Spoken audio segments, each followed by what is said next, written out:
Hey there, Mr. Reddit here. Welcome back to another episode of r/entitled Parent Stories. Our first story we'll be reading today, Karen demands to meet my boyfriend.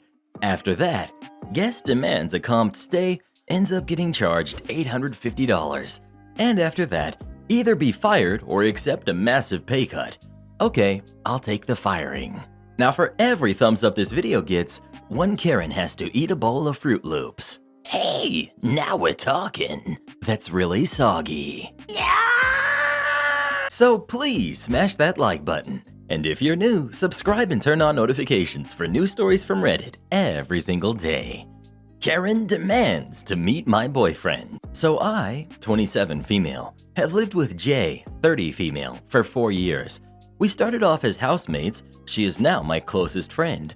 6 months ago, I met D, 29 male. He lives on his own, so I spend most of my evenings and weekends there as it's just more convenient. He doesn't really love hanging out with people he doesn't know, so it just works out better. I recently told Jay that I will be moving in with D in a couple of months.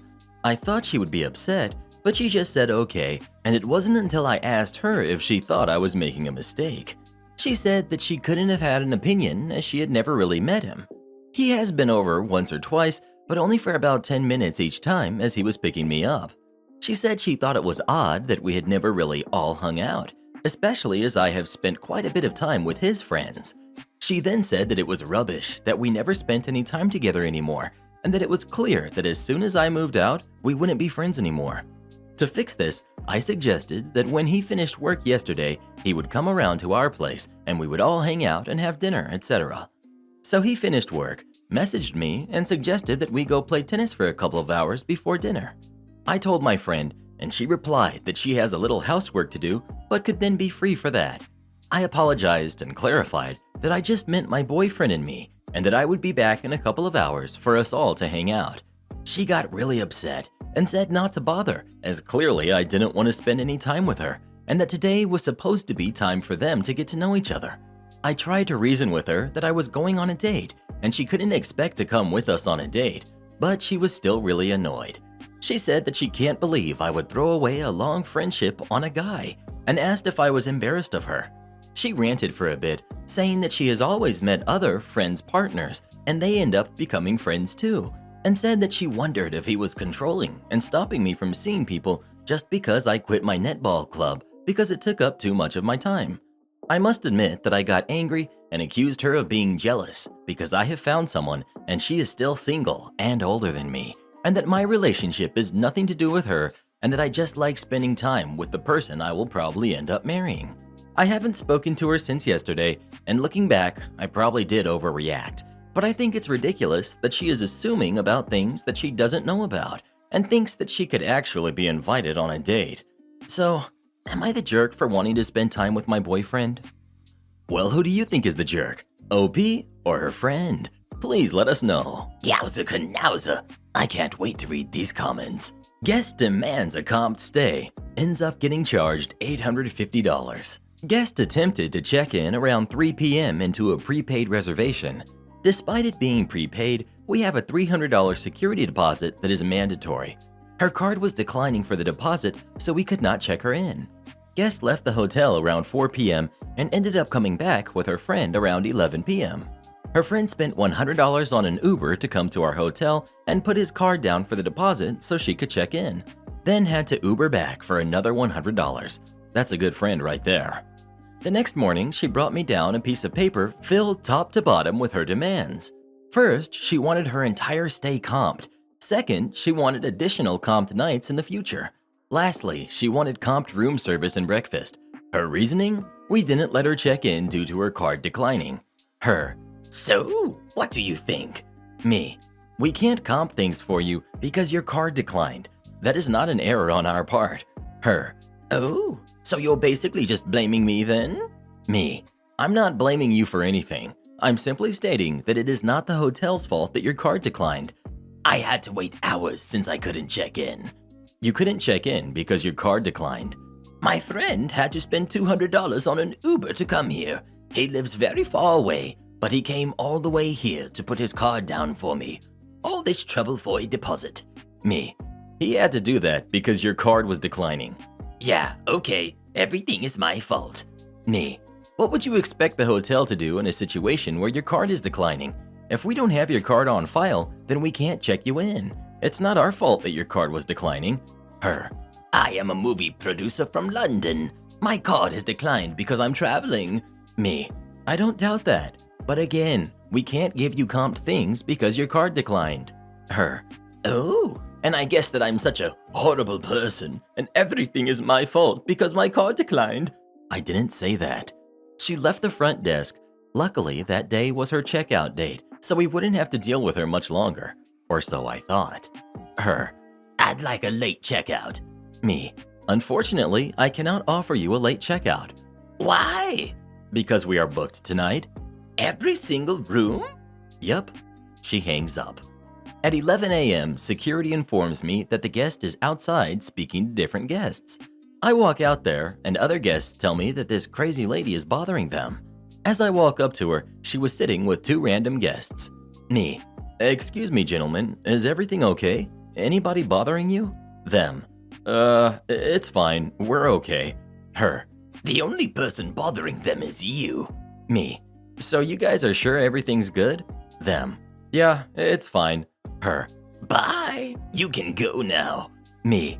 Remember, checkout time is 12. I start walking away, then turn around and say, oh, and if another guest complains about you bothering them, you will be kicked out of the pool. Eventually, 12 p.m. checkout time hits. I make sure that security goes to her room first as part of the do-outs. They inform me that her bags are all over the room. However, she is not there. We do smell cigarette smoke coming from the room, and an inspection reveals that she had been smoking extensively in the room. That is a $500 fee. I authorize $500 on her friend's card since that is the only one we have on file.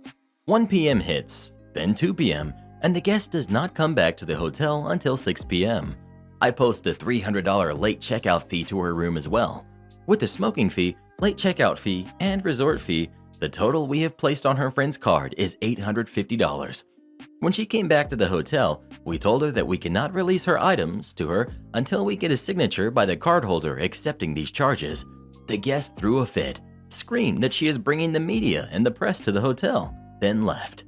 The next day, I get a call from her friend asking why he was charged $850. I inform him of everything, and he is shocked. He said that she's having a midlife crisis right now, and her mental space is not normal. He then said that this $850 charge is outrageous. He said he didn't know what he was signing up for when he put his card down. I told him that putting his card down for her was essentially him taking responsibility for her reservation. I explained that I feel bad about it, but charging his card was not my decision. I also said that since we couldn't release her items to her, her bags are still in the room. The card on file will continue to be charged for each day the bags remain in the room, and we will only move the bags out of the room once we get an authorization form signed for the charges. He said he will gladly pay the $350 for the late checkout fee and all that, but said the $500 smoking fee is too much. He said if he is charged $850, he'll open a dispute. I asked the GM, and the most we could do is offer 50% off on the smoking fee. Instead of $850 charged, it was now $500. I emailed him back letting him know, and per the GM, mentioned that even if he gets it disputed with his credit card company, the hotel will still pursue payment in court. He ended up accepting and signed an authorization form accepting the charges to his card. We then went to her room and put all of her items in a bag. She ended up coming back to pick them up at 3 a.m. We told her to wait outside and we will send someone out to give them to her as she was not allowed on the property.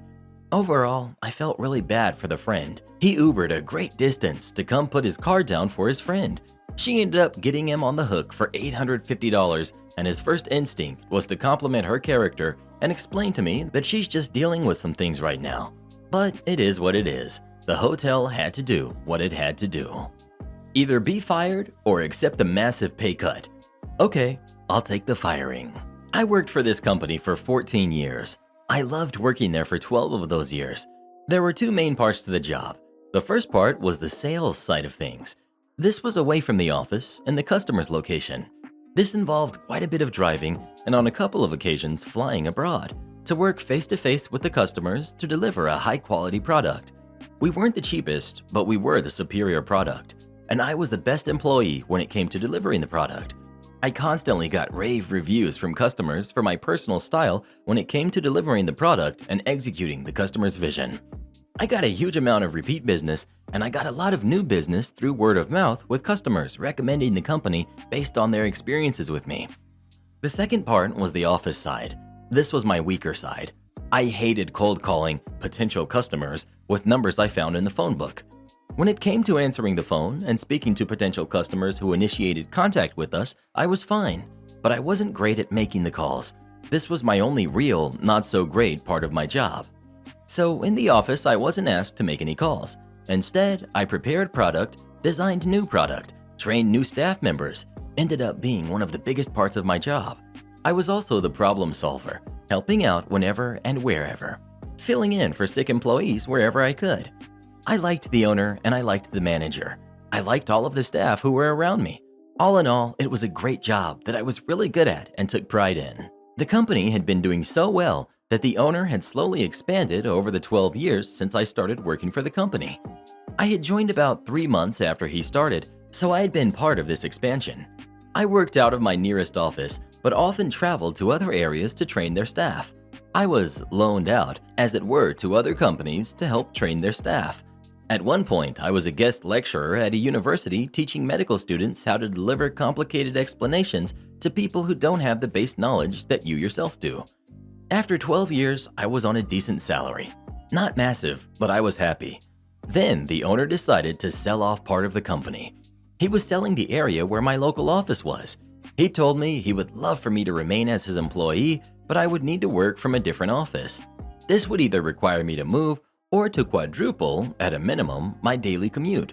The other option was to remain working from my current office, but with a new boss. I chose the second option. Before the new owner bought the company, she worked alongside the staff for a couple of weeks to see how we operated. This was before any of us knew she was about to buy the company. As far as we knew, she was just another employee, and she was shadowing us to learn. She came with me on assignments in the field and saw my abilities. When the sale was announced and we were informed that she was the new owner, everyone was very surprised. She made some sweeping staffing changes. The manager left to start her own business since the new owner was also going to be the manager. A lot of staff were let go. The secretary, myself, and a couple of newer hires were kept on. The new hires were on the lowest wages, not salaries. Anyone who had got to a decent level was let go. Since almost everyone was on a 0-hours contract, she was able to do this. Whilst technically it was a new company, for the customers it was the same old business. The company still had the same trading name. The only real difference was that there was a new owner and the registered business name was now different. As far as the customers were concerned, nothing had changed. My job for the first few months after the sale was to train up the remaining staff to replace the more experienced staff members who had been let go. I recommended a couple of new hires who I had experience working with in the past. I was open and honest with the owner and let her know that one of them was a close friend and one of them was my girlfriend. Both were more than qualified for the work and both were happy to join. My friend had recently come back to the country after a year of traveling, whilst my girlfriend could only work during school holidays, worked in the school. The owner gave them both interviews, then hired them, since we needed the staff. Over the next 2 years, business started to fall. The reason was simple.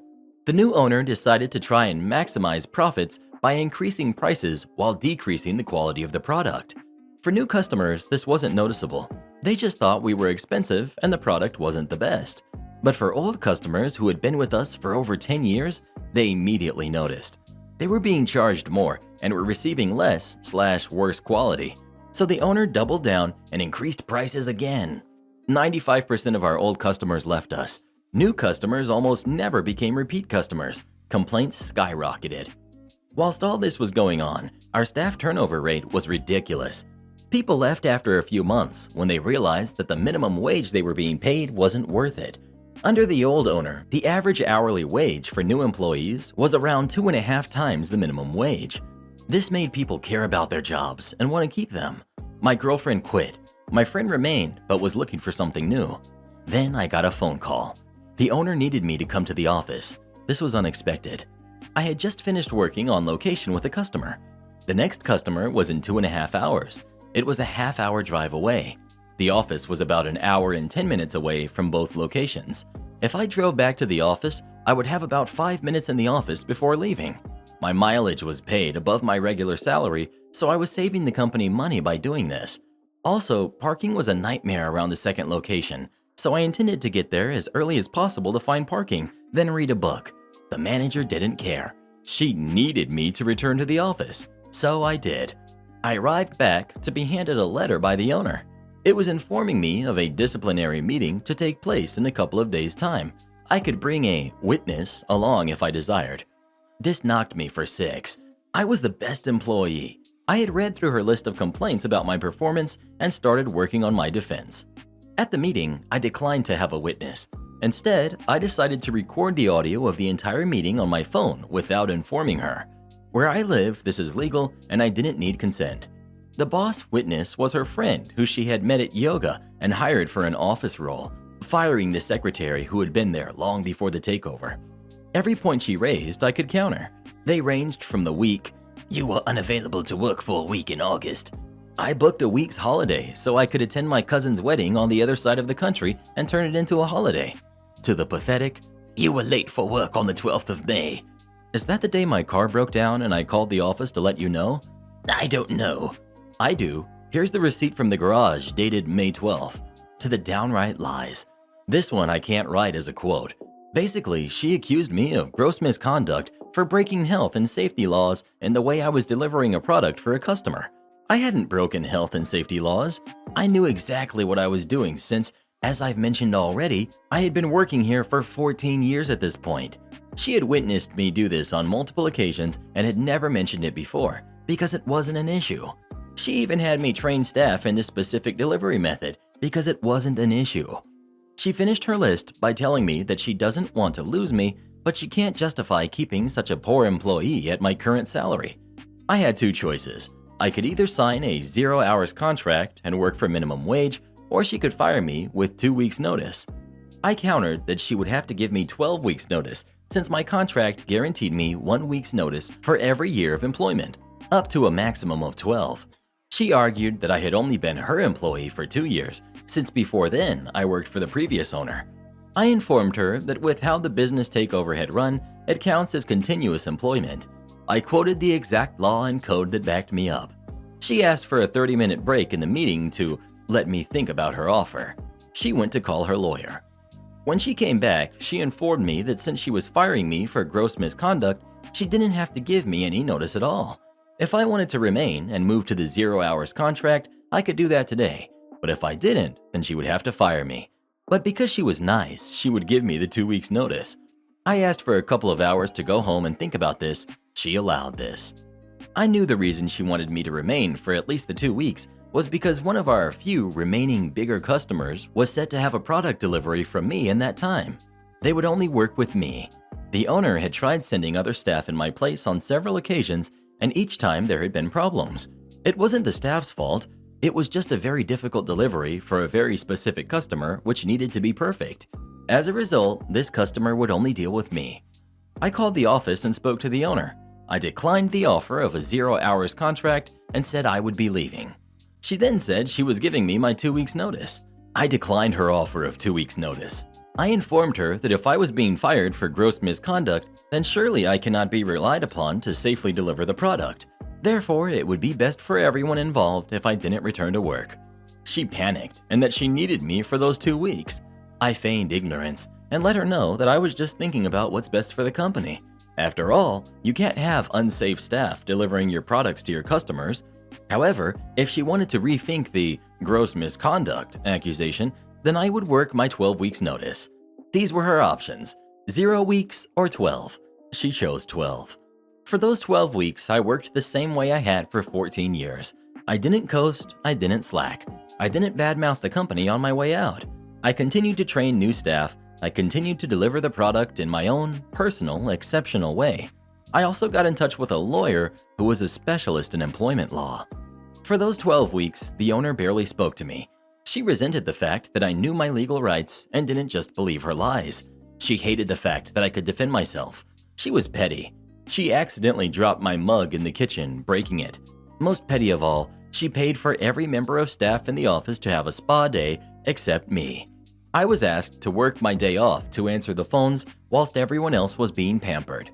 Nobody knew I hadn't been invited until they arrived at the spa and I wasn't there. Here's the thing, I'm a big bearded guy. I have no interest in a spa day. If she had offered it to me, I would have thanked her and declined the kind offer. But by pointedly excluding me, she was making herself look terrible. For the last 2 weeks, I was training up my friend to basically take over from me. At the end of the 12 weeks, my final day came around. The owner had nothing planned, not so much as a card after 14 years. 2 for her. The office assistant manager who had become a friend had got me some presents, but had to give them to me once the boss was gone for fear of reprisals. The day after my final day, 2 things happened. The first was my friend, who I had been training up to replace me, quit. He was on a 0-hours contract, so required no notice. He was unhappy with her treatment of me and was unhappy that she expected him to do my, previously salaried, job for minimum wage. He hadn't informed me of his plans to leave, and I only learned of it when he knocked on my door in the middle of the day when he should have been at work to let me know. The second was the owner received a letter informing her that I was bringing legal proceedings against her for constructive dismissal. I had arranged this with my lawyer to be delivered the day after my final day. According to the office assistant, she went pale and started crying before leaving the office to call her lawyer. She refuted my claims to constructive dismissal, said it was gross misconduct, tried to come up with some more reasons for firing me. But the truth was that the company was making less money because of her business practices, and I was the highest and only salary. I had evidence that I was a great employee. I had evidence that she had asked me to move to a 0-hours contract. She initially tried to deny this, since the gross misconduct fabrication makes no sense if she wanted me to stay. But once my lawyer provided hers with a transcript of the entire meeting, along with a copy of the recording, she knew she was done for. Still, she let the case drag on for over a year. I think she hoped that the legal fees would lead to me dropping the case. Little did she know, my lawyer was working on a no-win, no-fee basis, whilst hers wasn't. She ended up settling out of court. The aftermath. The office assistant, who had become a friend, quit a couple of months after I left. She hated how I was treated and didn't feel safe working for such an untrustworthy boss. Several former customers contacted me personally to inquire why I was no longer with the company. Apparently, the owner was telling them that I just quit. I informed them that I had been fired for cost-cutting reasons. They moved their business elsewhere. Several offered me jobs. One went so far as to offer me a part-time job and to pay for me to attend college to earn a degree required for them to hire me full-time. This was a lovely offer, but they were one of the customers who was a bit too far for me to commute, and I wasn't ready to move. In the end, I found a new job in a different industry where a lot of my skills transferred over. Currently earning more than I was, working less hours, and for better owners. The business is floundering. Lockdown left the new owner desperate for cash. She canceled orders but refused to refund customers' money, citing an act of God clause in the contracts. The business Facebook and Google reviews have tanked. Most staff left. The business is still afloat, but barely.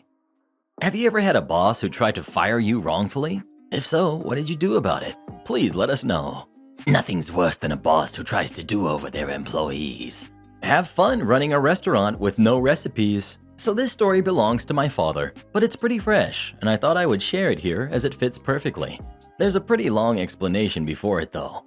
If any Germans read this and find mistakes, I personally don't know many details about German law, and I'm repeating what my father told me. Among a few other things, my father is a chef. It's something he went to a proper school for and worked at for the past few years.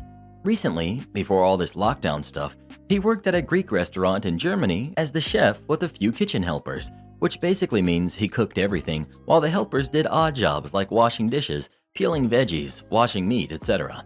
Due to lockdown, all restaurants in Germany were forced to close for an indefinite amount of time, but the government promised to pay people an aid calculated based on your monthly pay. Hence how my father found out his boss had been scamming him on the contract. Apparently, in Germany, the employer side can do everything related to the contract side on their own, as long as you provide them with the proper documents, without you actually seeing the contract yourself. They just set everything up. You can start working, and they can provide you with the contract later to sign it, which most people do. but my father is sadly too trusting and never asked for it. Turned out he was given a part-time contract, with the rest of the pay being added as a bonus under the table, while still working full-time hours plus often overtime. This resulted in his lockdown aid being significantly smaller, not nearly enough to survive for a month, and due to various reasons, he didn't have much spending money. When he learned of this, he immediately decided to contact and confront his employer, and he was basically told to either deal with it or quit, and that he is very much welcome to report them, not that it will matter anyway. So this is what my father did. Quit and went out of his way to come to Germany and report it, and oh boy, did it matter. First fallout. My father was the only person to know all of the recipes for the dishes they sold. Most of them used his own secret ingredients, and people loved them. Since he started working there, the restaurant boomed in terms of popularity. He, however, never wrote those recipes down, and while the owner might have been Greek, he didn't actually know any proper recipes. He just knew how food ought to taste. Some German regions are about to open their restaurants, and this place, smack in the middle of a popular resort area, doesn't have a single dish they know how to prepare, and already a pretty long list of reservations waiting. Second fallout. My father did report them, and Germans take their labor laws very seriously.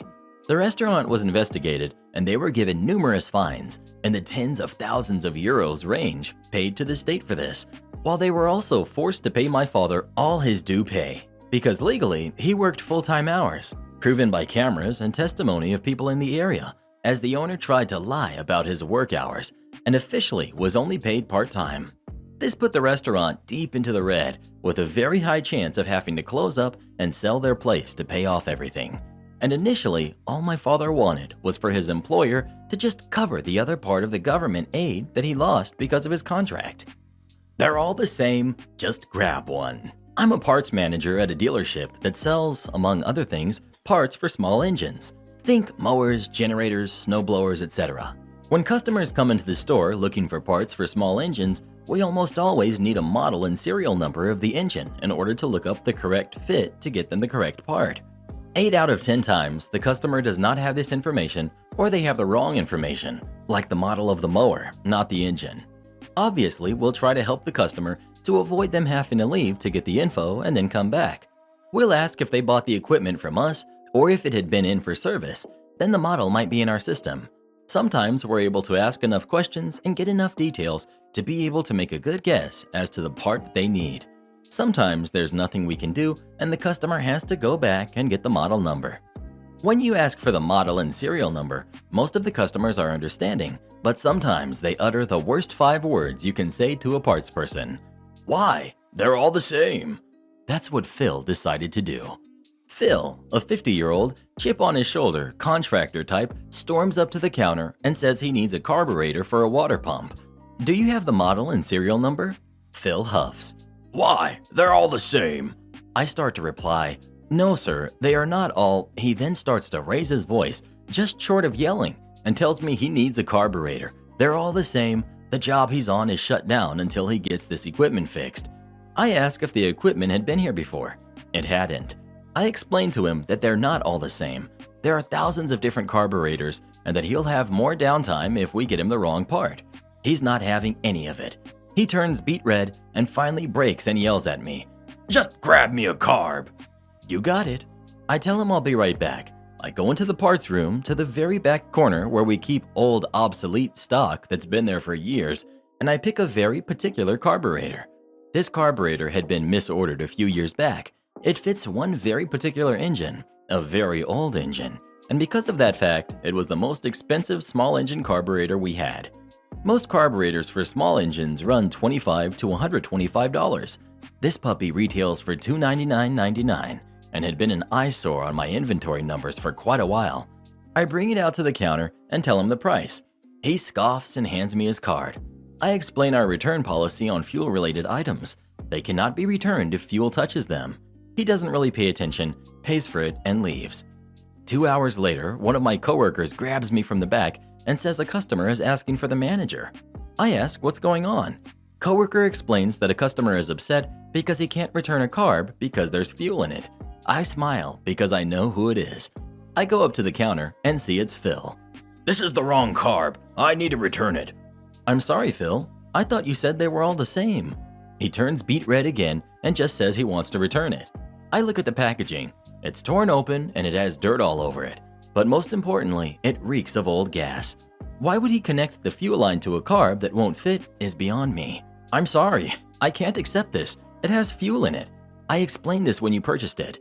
We go back and forth for a while, and he eventually accepts defeat and just asks to buy the correct carb. I ask for the model and serial number, and he still doesn't have it. He leaves to go get it and comes back with the correct numbers, and we sell him the correct carb. Come watch this video next. You won't believe what happens. And join as a channel member today, and we'll give you a special shout out in our next video. And did you know you can have us make any kind of video you'd like us to? Just head over to our Fiverr, link pinned in the comments below.